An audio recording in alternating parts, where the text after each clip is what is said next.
Prefeitura Municipal de Cuiabá, trabalhando e cuidando da gente.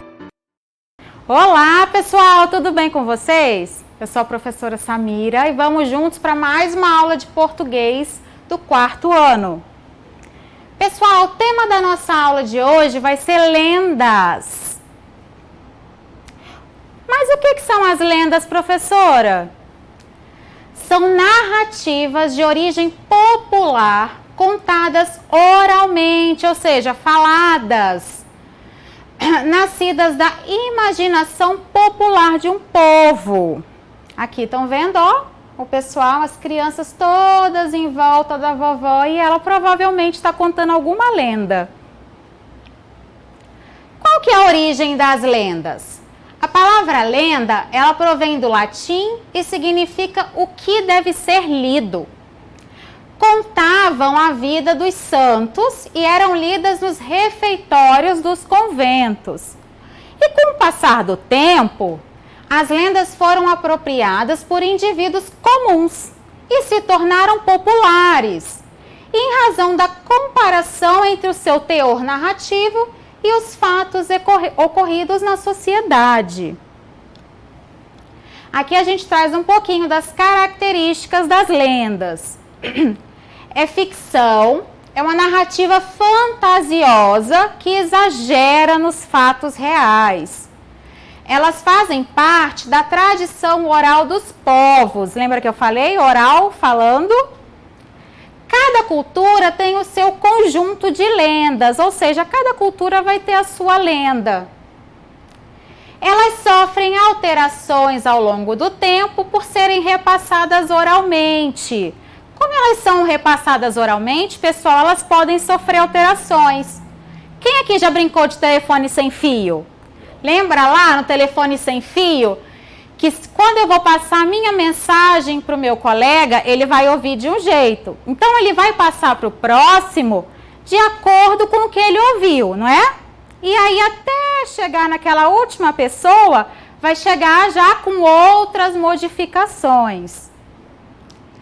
E aí, as lendas também possuem elementos fantásticos, como personagens que só existem na fantasia criada pela mente humana. Uma característica importante, pessoal, é que às vezes os personagens das lendas são um pouco misturados. O que acontece? Às vezes é um humano, o personagem ele é humano, mas ele ganha características de algum animal.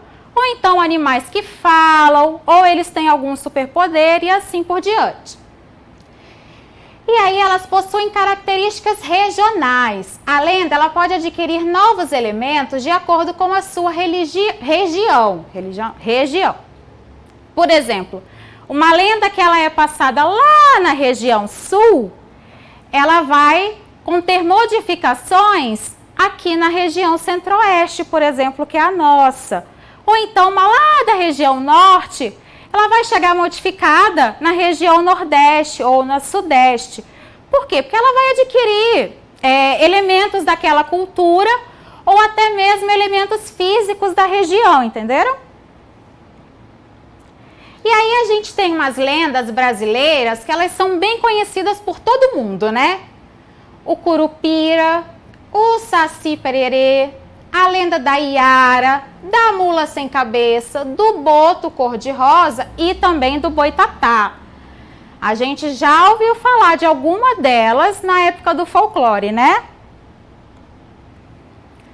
Aqui eu trouxe toda aquela galera que eu disse anteriormente, aqui ó.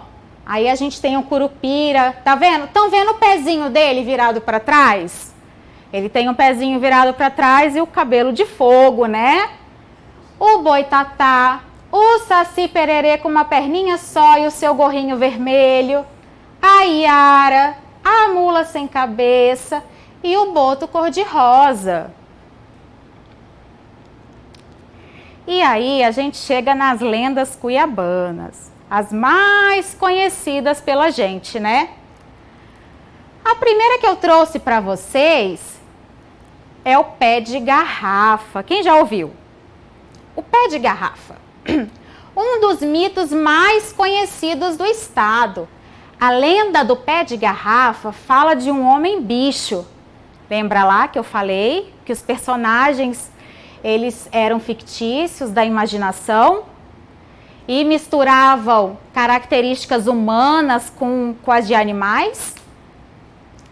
Com o corpo coberto de pelos, exceto ao redor do umbigo.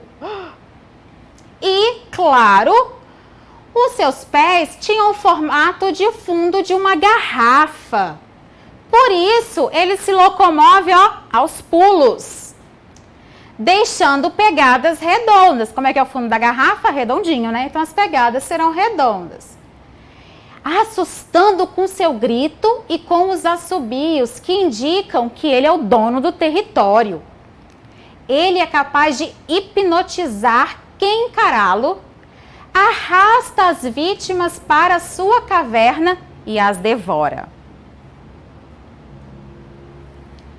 A lenda do negrinho d'água é mais uma das lendas que se assemelham aos folclores nacionais. Conta a história que o negrinho apareceu para um guarda que mantinha a vigilância junto a um poço de atracação durante a Revolução de 1906 em Cuiabá. Enquanto o caboclo vigiava o poço, a água se estremeceu e surgiu um menino muito feio que lhe pediu o chapéu. Ele não quis dar, mas o menino lhe tomou e depois sumiu dentro do rio.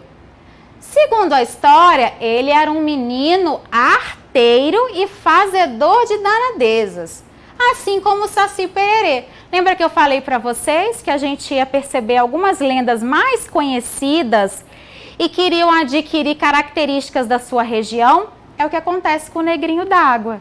Dizem que ela é inspirada no Saci Pererê. E a cabeça de pacu, gente, essa eu ouvi assim que eu cheguei em Cuiabá. Foi uma das primeiras que eu ouvi. Aquela ou aquele que aqui chegar e comer da cabeça de pacu, jamais daqui sairá. Se caso for solteiro ou solteira, casará com um cuiabano ou uma cuiabana.